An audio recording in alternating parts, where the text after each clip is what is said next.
జున్ను ఎలా తయారు చేసుకుందామో చూద్దామండి. నేను 1 లీటర్ జున్ను పాలు తీసుకున్నానండి. 1/2 లీటర్ మామూలు పాలు, అందులోకి 1/2 కేజీ బెల్లం తీసుకున్నానండి. అందులోకి కొంచెం మిరియాలు, యాలకులు, సాల్టు తీసుకున్నానండి. జున్ను మనము కుక్కర్లో చేసుకుందామండి.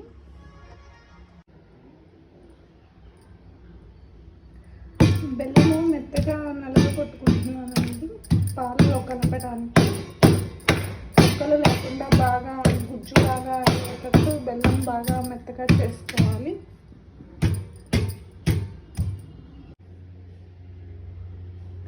బెల్లం బాగా మెత్తగా అయ్యేటట్టు చేసుకున్నానండి. మిరియాలు, యాలకులు పౌడర్ చేసుకున్నాను.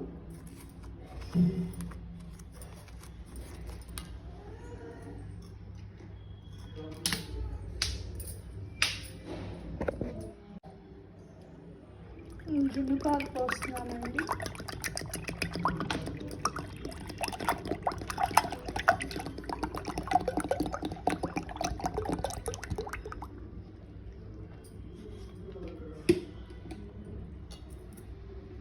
ఇవి మామూలు పాలు అండి, మామూలు పాలు కలుపుతున్నాను.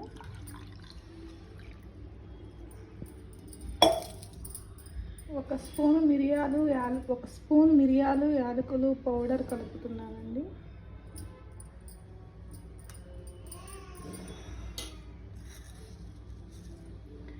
టేస్ట్కు తగ్గట్టు కొంచెం సాల్ట్ తీసుకుంటున్నానండి.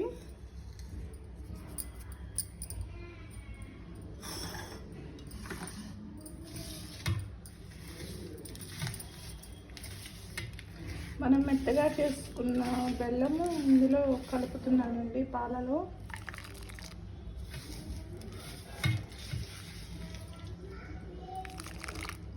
తీపి ఎక్కువగా ఇష్టపడే వాళ్ళైతే ఇంకొక 100 గ్రామ్స్ అలా టేస్ట్కు తగ్గట్టు మనం ఎలా అయితే తింటామో దాన్ని బట్టి బెల్లం పట్టిద్దండి. మీడియంగా తినే వాళ్ళకైతే 1.5 లీటర్ పాలకి 1/2 కేజీ బెల్లం సరిపోతుందండి.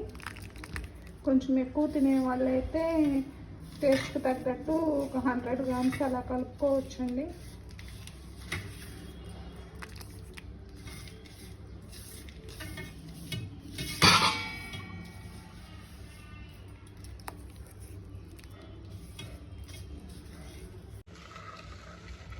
బెల్లం నలగొట్టుకునేటప్పుడే ముక్కలు లేకుండా చూసుకోవాలండి. చిన్న చిన్న ముక్కలు ఉంటే కొంచెం టైం పట్టిద్ది ఇందులో మిక్స్ అవడానికి. ఒక 5 మినిట్స్ అలా కనుక మనం మిక్స్ చేసుకుంటే బెల్లం శుభ్రంగా కరుగుతుందండి. బెల్లం శుభ్రంగా కరిగిన తర్వాత మనం టేస్ట్ చూసుకోవాలండి. తీపి సరిపోకపోతే కొంచెం బెల్లం కలుపుకోవచ్చు. కొంతమంది ఎక్కువ, కొంతమంది తక్కువ తింటారు కాబట్టి మనం తినేదాన్ని బట్టి బెల్లం చూసుకోవాలండి తీపి. కుక్కర్లో కొంచెం వాటర్ తీసుకున్నానండి. స్టాండ్ లేదు కాబట్టి నేను చిన్నది మూత పెడుతున్నానండి కింద. ఇందులో ఇప్పుడు మనం కలుపుకున్న పాలు గిన్నె పెట్టాలి.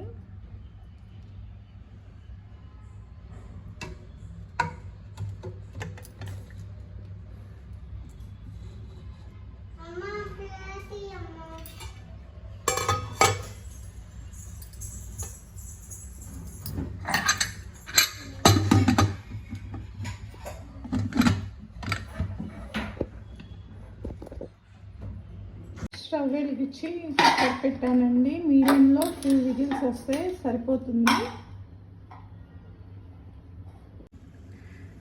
20 మినిట్స్ పట్టిందండి నాకు సిమ్లో ఉడకటానికి. ఎలా రెడీ అయిందో చూద్దాము.